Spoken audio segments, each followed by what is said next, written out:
that logistics is not the bottleneck.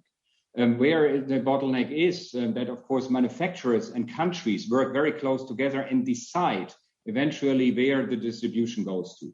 And we are working very, very closely together with these network of GXP stations that I just mentioned, and we provide the services and work together in the COVAX program very intensively. So the logistics is not the bottleneck, at least what I can say for us as a company.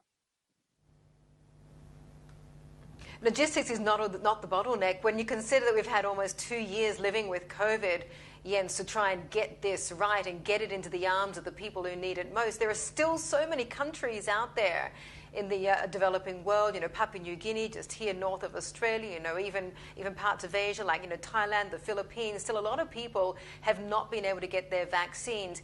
If logistics isn't the issue, what is?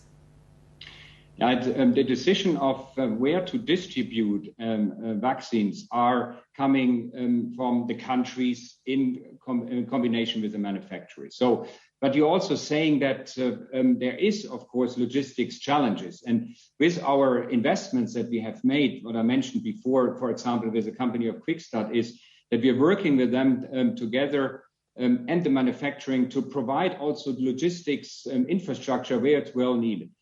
I'll give you an example. We have invested and innovated this year so-called temperature pods. These temperature pods were needed in countries where the infrastructure is not there, particularly when you talk about temperature control and cold chain. So they were easy to deploy, very flexible and agile, and helping countries to provide vaccines in the countries where needed. These are countries where we supported the distribution, for example, to Bhutan. I just mentioned one example where we distributed some vaccines as well. What you need there is as well the people on the ground who can handle this. And that's what we're doing through our GXP certified stations. You need this infrastructure. Without that, it is not possible to distribute the vaccines.